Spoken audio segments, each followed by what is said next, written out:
আজ বাংলার মানুষের আমরা যদি দল মত নির্বিশেষে নিরপরাধ মানুষকে আপনি ধরে ধরে আটক করবেন, জেলে দেবেন, রিমান্ডে নেবেন, মেরে ফেলবেন, একবারে যদি সেই প্রথমেই দাঁড়িয়েছিলাম 18 কোটি মানুষ না, এটা হতে দেব না। এমনি জালেমরা আলেমদেরকে ছেড়ে দিতে ভয়। ওরা যেমন ওসমানকে শুধু ভয় পেয়ে ছেড়ে দিয়েছে,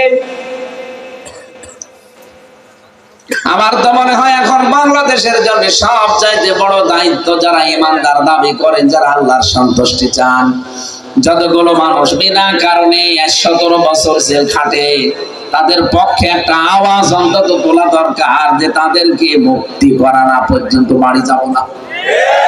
কথা বলুন।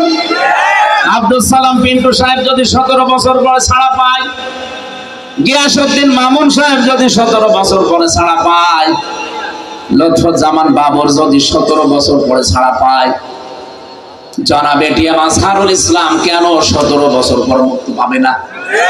বলতে পারেন ওনার মামলা কি? মামলা কিসের? ওদের তো বানানো ট্রাইব্যুনাল, বানানো বিচারপতি, বানানো রায়, বানানো সাক্ষী, সবগুলো যখন ওদের বাতিল হয়ে যাচ্ছে, ওদেরটা ধরে রাখা লাগবে কোন কারণে?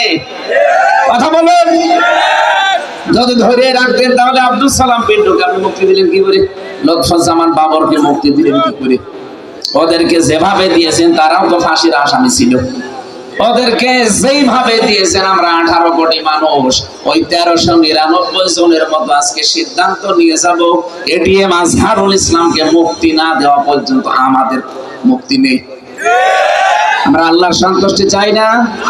সন্তুষ্টি এই জায়গায় আল্লাহ রেখে দিয়েছেন। একটা নিরপরাধ মানুষ বছরের পর বছর ধুকে ধুকে মরবে মানে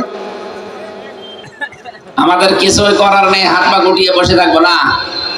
যেখানে যতটুকু যার অবস্থান আছে ওই জায়গা থেকে ইমানের দাবি অনুযায়ী আপনাকে প্রতিবাদ করা লাগবে। নবীজি যেমন একটুখানি শক্ত হয়েছিলেন, ওরা ভয়তেই ছেড়ে দিয়েছে। আমরা মনে হয় এরকম কিছু করলে বাংলাদেশে বহু নিরপরাধ মানুষ বিনা কারণে বছরের পর বছর জেলে আছে, বিভিন্ন জায়গায় কষ্ট পাচ্ছে। এই যে চাঁদাবাজি যারা করেন তাদের কারণে অনেকে জিম্মি হয়ে আছে। এই শক্ত হলে এমনিতেই ভয় পেয়ে জালেমরা চুপসে যাবে।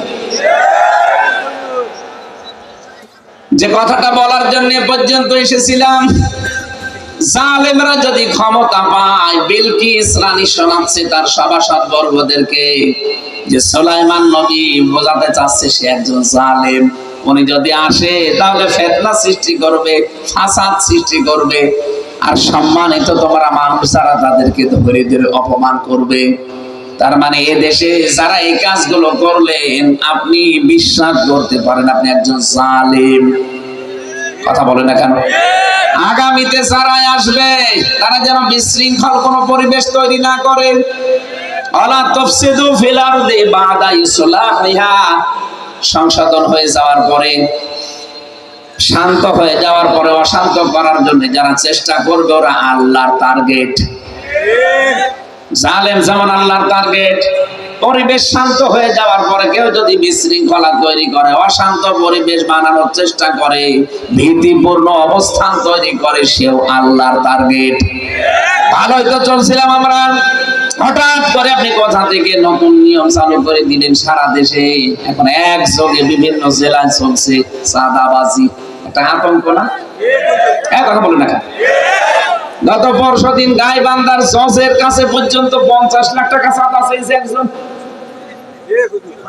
নিজেরা দোষ করে। এই যে কয়েকদিন আগে, 4-5 দিন আগে নারায়ণগঞ্জের বন্দরে, এতে 3-4 দিন আগে ঝিনাইদহের শৈলকুপায়, নিজেরা কাজ কারবার করবেন আর একটা নিরপরাধ মানুষের উপরে দোষটা চাপিয়ে দেবেন। এ জাতি এখন আর আগস্টের 5 তারিখের আগে নেই, 5 তারিখ পার হয়ে গেছে।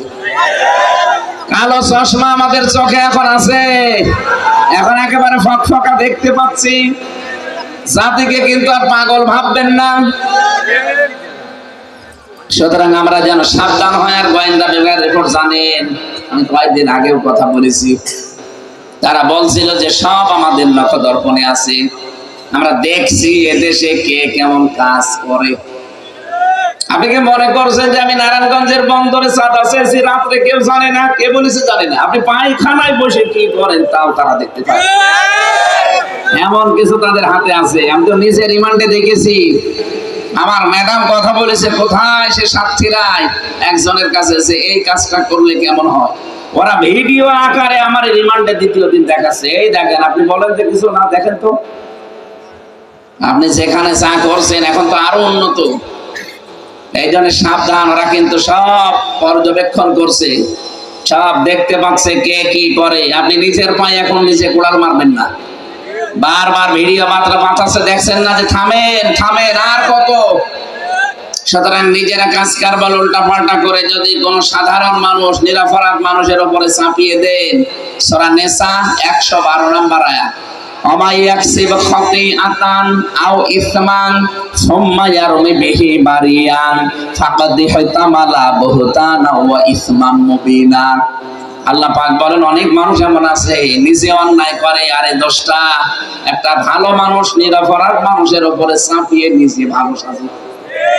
আমার মনে হচ্ছে আয়াতটা বাংলাদেশে খাপের খাপ মিলে যাচ্ছে। অনেকে নিজেরা অন্যায় করছে আর যে লোকটা কিচ্ছু জানে না তার উপরে দোষটা চাপিয়ে দিয়ে নিজে দেখছেন সাধু সাজতেছে। আল্লাহ বলেন, এই লোকটা যেন প্রকাশ্য পাপের বোঝা বহন করে নিয়ে বেড়ায়, অত টের পাচ্ছেন না, কিন্তু জাতি টের পেয়েছে যে এইটাই পাপী। কথা বলেন। আল্লাহ আমাদেরকে তুমি বাঁচাও। বিশৃঙ্খলা যারা তৈরি করতে চায়, মানব জাতিকে যারা সম্মান দিতে চায় না, আল্লাহ নিজে তুমি সম্মান দিলে মানব জাতিকে, অথচ মানুষকে আর সম্মান অনেকে দিতে চায় না। মানুষের সম্মান কি করে নষ্ট করা যায় সেই চিন্তায় অনেকে 24 ঘন্টা লেগে আছে। আরে ভাই, আমি মাওলানা রফিকুল ইসলাম খানের বিরুদ্ধে যদি বাইরে কিছু বলি, যদি ওনার ভেতরে দোষ থাকেও তাহলে হবে গীবত। কি হবে? বলেন বলেন। ওনার ভেতরে যদি ওই দোষ থাকে, ওনার অগোচরে বললে ওটা হয় গীবত। যদি উনি মন খারাপ করে শুনলেন, কিন্তু যদি ওনার ভেতরে দোষ না থাকে, আমি বানিয়ে বানিয়ে ওনার উপরে দোষটা চাপিয়ে দেই, তাহলে এটা হবে তোহমত। এটা আরো মারাত্মক। আর বাংলাদেশের সবচাইতে বেশি হচ্ছে এখন তোহমত। বলেন। তোহমত এলাকায় যদি চালু হয় কি হয় জানেন? আপনাদেরকে সতর্ক করছি এই কারণে এলাকায় যদি এরকম কেউ থাকেন, আপনি নিজেকে থামান। কারণ যারা গীবত করে, তোহমত লাগায়, এর কথা ওর কাছে লাগিয়ে মানুষের সম্পর্ক নষ্ট করে দেয়। এরা যদি কোনো এলাকায় বাস করে, ওই এলাকার মানুষের দোয়া কবুল আল্লাহ বন্ধ করে দেয়। সিরাজগঞ্জবাসী এদিকে তাকান। হযরতে মুসা নবী আলাইহিস সালামের জামানার একটা ঘটনা পড়লাম হাদিসে। বৃষ্টি বন্ধ হয়ে গেছে,